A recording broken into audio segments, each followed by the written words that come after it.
नमस्कार, दत्ताराम पुंजाजी घुगे। आज मी तारदेव विभागामध्ये दक्षिण मुंबईत आलेलो आहे। उत्तर महाराष्ट्रातील नगर जिल्ह्यातील संगमनेर तालुक्यातील कष्टमय जीवन जगणारे संघर्ष यात्रा यात्रा परिश्रमाची ज्यांनी आयुष्यभर जी आपल्या दुष्काळी गावाकडून मुंबईकडे वाट धरली आणि असं की आमच्यासमोर एक परिपूर्ण उदाहरण आहे की असं माझं दैवत मुरलीधर भाऊ घुगे आज यांचा 75वा म्हणजे अमृत महोत्सव आहे आणि त्यांच्या खांद्याला खांदा लावून त्यांना नेहमी साथ देणाऱ्या आमच्या माऊली लक्ष्मीबाई मुरलीधर घुगे। आणि आज मी सर्वप्रथम महाराष्ट्र राज्य शासनाच्या समाजभूषण पुरस्कार विजेते मी रामदास गजरे नाईक विनंती करतो की आपण सगळ्यात पहिला अमृत महोत्सव निमित्ताने त्यांचा सत्कार आपण करायचा आहे। आजोबांचा एका कष्टकरी व्यक्तिमत्वानं एक इतिहास घडवलेला आहे। या चाळीमध्ये रमेशचंद्र चिंबला चाळीमध्ये मी लहानाचा मोठा जन्म झाला आणि ह्या चाळीतली जी 250 जी आडव्या चाळीतली घरं जी उभी करण्यामागे आज जे गोकुळधाम जे उभं आहे या मागे मुरलीधर भाऊ घुगे आणि लक्ष्मीबाई घुगे आणि मुरलीधर भाऊंची आई पुंजाबाई ह्या मंडळीचं मोठं कष्ट आहे. कारण ज्या वेळेला ही गरिबांना घरकुलं निर्माण होत असताना वांद्र्याला म्हाडामध्ये त्या अधिकाऱ्यांकडे आमच्या ज्यावेळेला मिटिंगा व्हायच्या, बैठका व्हायच्या, अधिकारी ऐकत नसायचे, त्यावेळेला ही सगळी वडीलधारी मंडळी वांद्र्याला येऊन मधुकर पाटील असो, प्रभार कुंटे असो, त्यांच्यावर अशी छाप टाकली की आज ही घरकुलं या तारदेवमध्ये सगळ्यांना मिळालेली आहे. एक आनंद आहे. आणि आज मी यांची खास मुलाखत देण्यासाठी आलेलो आहे की बाबा आपला जन्म कुठे झाला मला सांगाल का? माझा जन्म आहे तर मुंबईतच झाला. वा, मुंबईला कुठे? Grand road. ग्रँड रोडला जन्म झाला मुंबईत. ग्रँड रोडला राहायला कुठे होतो तुम्ही त्यावेळेला? हाजी कासम चाळीमध्ये राहायला होते. म्हणजे कुठे आपल्या 332 नाका मिनरवाच्या आतमध्ये. मिनरच्या आतमध्ये Premji Ali road. Premji Ali road, Alibai Premji road टायरचा जो आहे 332 नाका ओळखला जातो. तिथे तुमचा जन्म झाला. आणि तिथे जन्म तुम्ही त्या बालपणापासून अनेक लोक पाहिले असतील, माधवराव सगळे पाहिले असतील की आपले संपूर्ण वंजारी समाजाचा डोंगरे म्हणजे शिवाजीराव डोंगरे ही मंडळी आजच्या लोकांना परिचित नसेल, पण त्या काळामधली ही क्रांतीवीर बसवण्या नायकांच्या बरोबर असलेली मंडळी. त्यावेळेला महाराष्ट्राचे मुख्यमंत्री वसंतराव फुलसिंग नाईक त्यांचे उजवे हात जे आपले माळवाडीचे आमचे माधवराव सगळे ज्येष्ठ स्वातंत्र्य सैनिक, ही सगळी मंडळी तुम्ही पाहिलेली आहे. तुमचं शिक्षण कुठे झालं बाबा? माझं शिक्षण गावी झालं. शिक्षण गावी झालं. तुमचा जन्म मुंबईत झाल्यानंतर मग तुम्ही गावी कधी गेलात तुम्ही? गावी नाही 5-6 वर्ष गावी शाळेत घातल्यानंतर आहे ना मी गावी. कारण आई मुंबईला 6 महिने राहायचे, 6 महिने गावाला राहायचे. त्यामुळं वडील गावाला राहायचे. आमच्या मेंढ्या वगैरे होत्या ना, वडील गावाला राहायचे. मग मी आपलं गावाला शाळेमध्ये राहिलो. म्हणजे ग्रामीण भागामध्ये त्यांचं बालपण गेलं. जन्म मुंबईतला असला पण ग्रामीण जे त्यांचं बालपण आहे ग्रामीण भागात गेलं. आणि ते स्वतः त्या म्हणजे गुराखी काय म्हणतात ना की मेंढपाळ हे सगळं करत असताना बाबा तुमचे बालपणाचे दिवस तुम्हाला कसे आठवतात? काही आठवतात का? काही आठवतं. चांगले दिवस होते. तुमचे वडील पिताश्री आपले भाऊ घुगे यांचं पूर्ण नाव काय? यांचं भाऊराव ठमाजी घुगे. भाऊराव ठमाजी घुगे. हे काय करायचे त्या काळात? शेती करायची. आणि आपण मुंबईत कधी आलात? मुंबईमध्ये काहीतरी 1965-66 आलो. बघा त्या काळामध्ये म्हणजे माझा बालपणीचा काळ आहे. 1965 मध्ये ज्या मुंबईत आल्यानंतर मी तारदेवमध्ये आलात की ग्रँड रोडला होता? कुठे होता? मग मी आम्ही ती ग्रँड रोडची खोली विकून टाकली काय. आणि मी असं बॉम्बे सेंटरला 70 साली लागलो मी कामाला.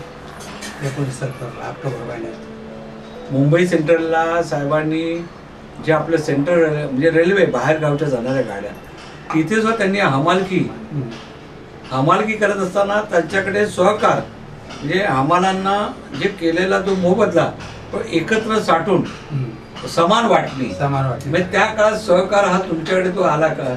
सहकार तुम्ही त्या काळामध्ये काम करत असताना त्या काळामध्ये माझे आजोबाई नागोजी विठू सांगळे होते, नागोबाबा होते, पण तुम्हाला आठवतं तुमच्या त्या काळामध्ये भारताचे पंतप्रधान मोरारजीभाई देसाई ते तुमच्या मुंबई सेंटरच्या अंबाल मंडईच्या अखंड हरिनाम सप्ताहाला रतन राष्ट्र घेऊन आले होते. ती काय तुमची आठवण काय अशी काय?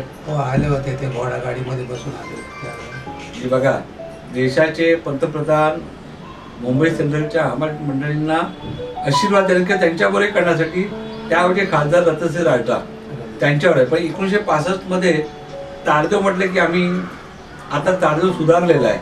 पण त्यावेळेला आमची कचरपट्टी होती. इथे आम्ही जिथे गोकुळ दामला तिथे दलदल चिखल होता, बैठ्या चाळी होत्या. बाहेर कामाडी लोकांच्या जी काय म्हणतात ना की म्हणजे जो आपला ड्रेनेज चॅनल मार्ग म्हणजे गटार मार्गावरती गटार बुजवण्यासाठी काम करणार.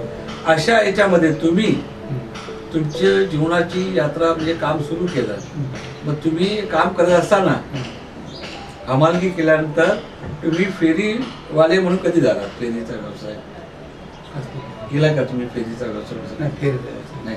आजीने कसं? आजी तुम्ही सांगा, कारण मला नेहमी दिसायचे, आजी दिसायच्या आणि दुसऱ्या आजी दिसायच्या. मी ज्यावेळेला LIC नोकरीला जात असताना तुम्ही मला नेहमी येताना दिसायच्या. तुम्ही त्यावेळेला जाऊन ते फेरीचा व्यवसाय तुम्ही करायचे. बाबा मुंबई सेंटरचे मी लायसन्सदार आहे आम्हाला. म्हणजे तुम्ही ज्या वेळेला दक्षिण मुंबईत मोठमोठ्या हॉटेलना मका भाजीपाला देणं किंवा तुम्ही सगळ्या या आपल्या भागामध्ये जे करणं, म्हणजे यांची यात्रा खरं खडतर परिश्रम आहे. ही मंडळी जगली आहे, समाजासाठी जगलेली आहे. सांगायचं उदाहरण म्हणजे मी एक साक्षात उदाहरण या चाळीमध्ये यांच्यासमोर मी लहानाचा मोठा झालो. ह्यांनी मध्यरात्री कोणालाही गरज लागली, एखाद्या हॉस्पिटलला कोणाला आर्थिक गरज लागली, ह्या देव माणसांनी आपल्या खिशात की आपल्या ह्याच्यामध्ये बिनव्याजी अर्थसहाय्य केलेली अशी देव माणसं आहेत. आज मला सांगायला आनंद होतोय की बाबा तुम्हाला 75 वर्ष झाले. मागे वळून बघताना तुम्हाला तो काळ आणि आताचा काळ कसा वाटतोय? मागचा काळ आमचा कठीण होता, कारण परिस्थिती फार बिकट होती. आमची गरीब परिस्थिती होती. 1981 झाली, मुंबईला आले. नंतर काही खानोळी घातले काही दिवस, आणि त्यानंतर मग तिच्या भावाच्या घरी आम्ही राहिलो.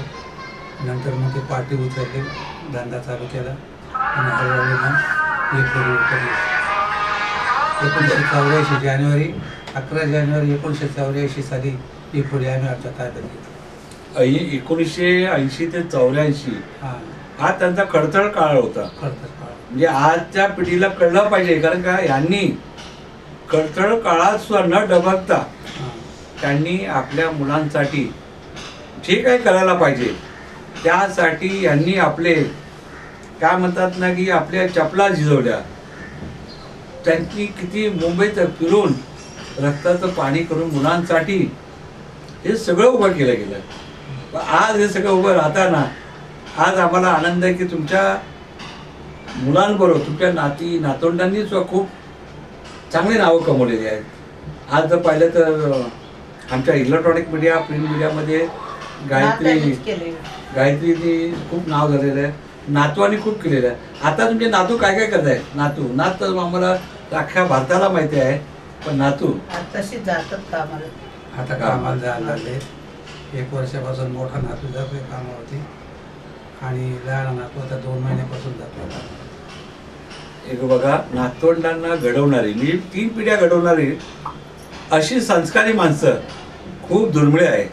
आणि आज त्यांचा अमृत महोत्सव म्हणजे एक 2025 नवीन वर्ष, आणि दर नवीन वर्षात यांचा वाढदिवस येताना एक नवा संदेश किंवा एक नवा विषय, नवं काय नाविन्यपूर्वक यांच्या जीवनामध्ये नेहमी असतं. आज तुमच्या जीवनात नवीन काय नाविन्य आहे? आता ही तुमची नात आहे, ही जो नाविन्य आहे, तर ही नात तुम्हाला तुमचं आजोबांवरती किती प्रेम आणि काय तुम्ही तिच्याबद्दल काही भरून सांगाल का? नाही, तुम्हाला बोललो का असं प्रत्येक आजोबाची नात आहे ना ही खूप जवळची असते, खूप जवळची. म्हणजे आताचं कसं की आपली काळजी घेणारा आपले आई वडील नसतात, पण आपली बारकी नातच आईसारखी वडिलांसारखी नेहमी काळजी घेत असते. मेन तेच आहे. म्हणजे आता हे तुम्ही सगळं नंदनवन फुलवलेलं आहे. या नंदनवनात आज तुमच्यासारख्यांनी हे जीवन फुलवलं आहे. आज समाजामध्ये जो काम करत असताना तुम्ही देत आलात, घेता एक प्रेम घेत गेलात. आणि आज तुम्ही नगर जिल्ह्यातून, संगमनेर तालुक्यातून, निमोण गावावरून आज मुंबईमध्ये आज सगळ्या ठिकाणी माननीय मुरलीधर बाबा आणि विशेषतः लक्ष्मी आजी या दोघांचेही उपकार, या दोघांचेही प्रेम खूप मोठ्या म्हणजे आम्हा सगळ्यांच्या हृदयात आहे आणि त्यांना चांगलं उदंड आयुष्य आणि आरोग्य मिळव असं मी माझ्या महाभारत न्यूज 9 मधून आपली माणसं, जिव्हाळ्याची माणसं आणि आमच्या दीपक ठाकूर प्रेझेंटतर्फे मी आपल्या सगळ्यांचं स्वागत करतोय. आणि आज ज्या आपल्या नातीला जो पुरस्कार मिळालेला वंजारी समाजरत्न पुरस्कार म्हणजे हा पुरस्कार आहे.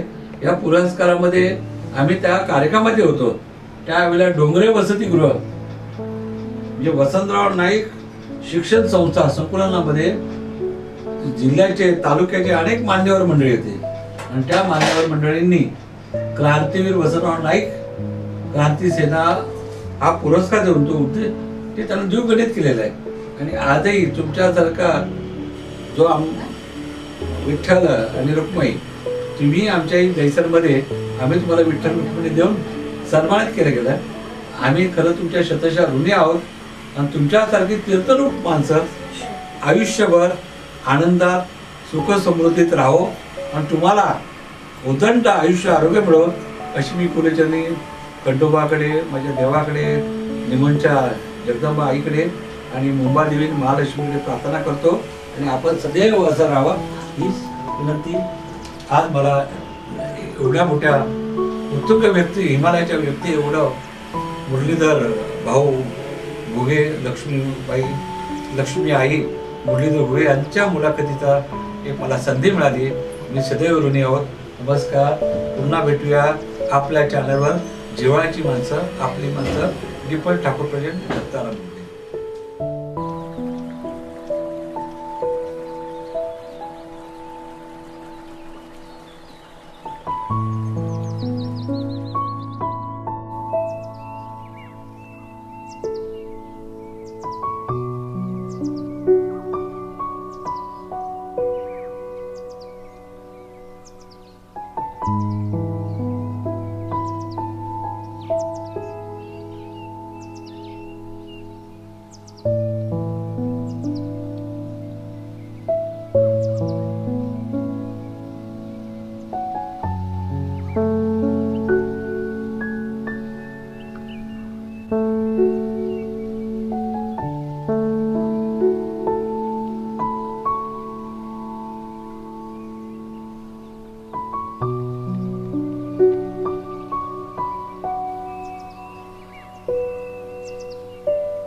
इथे लक्ष द्या आता.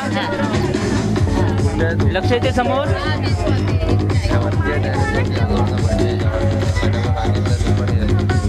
आजोबांचा रे 75. लक्ष येते.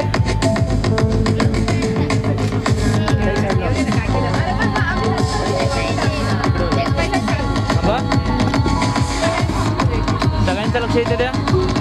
कॅमेरामध्ये येते. Wait smile. परत एक थांबा.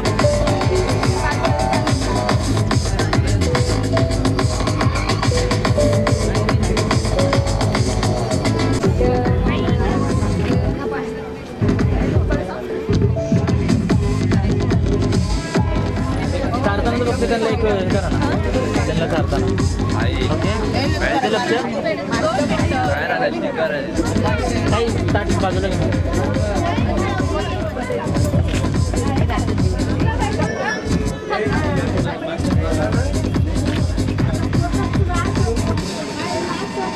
किती झाल्या ओवाळून?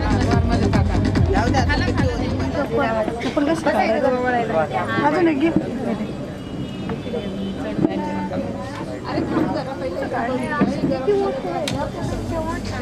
Please the music and move into stalling. Whether it's standing chapel party or winding down आता इथे लक्ष द्या. वेट अजून एक.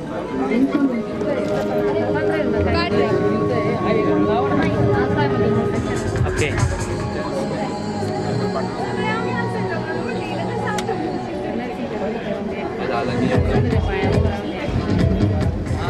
वेट थांबा.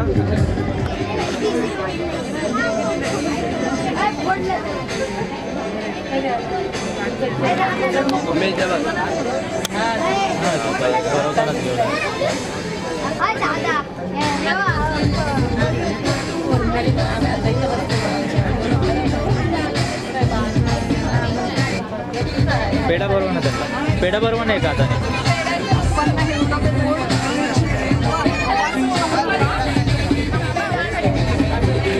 आता नॉर्मली एक फक्त स्माईल करताना सगळ्यांचा. पेढा नको पेढा नको. इथे लक्ष.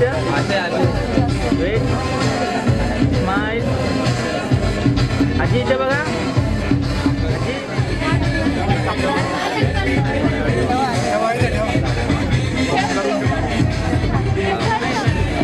आजी फोटो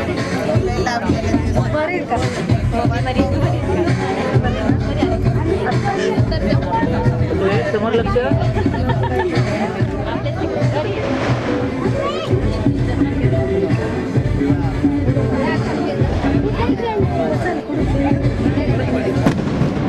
इकडे बघताय. इकडे